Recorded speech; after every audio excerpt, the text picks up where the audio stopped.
Здравейте, приятели! Сега ще ви покажем една много мистериозна готина кутия, която в момента тиктока гърми.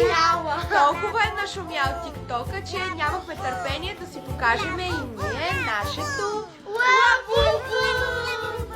Ето я нашата кутийка. Малко сме я отворили, нямаме търпение. Но не сме видяли какво. Никой не я видял, сега всички ще я видим заедно. Аз ще я отворя така. Добре. Че това е мой. Добре. Ето това представлява, ако не знаете, чакате да покажем на нашите приятели в тиктока. Това представлява, това е нашумялото лабубу. Дай сега да отворя. В момента Борислава, ела, бубе.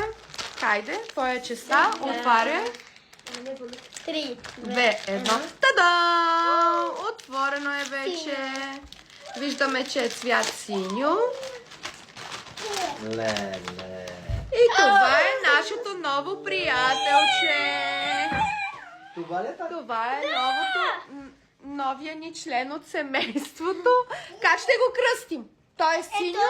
Ето. Той си има име ли? Да. Хоп? Хоп. Хоп. Хоп се казва. Те си имат наименования, аз не съм знаела. Всяко едно. Червеното е лов, лилавото е лък, между Happiness е някакво между оранжево и жълто. Трябваше зелено, а не синьо. Това е нашата мистериозна кутийка.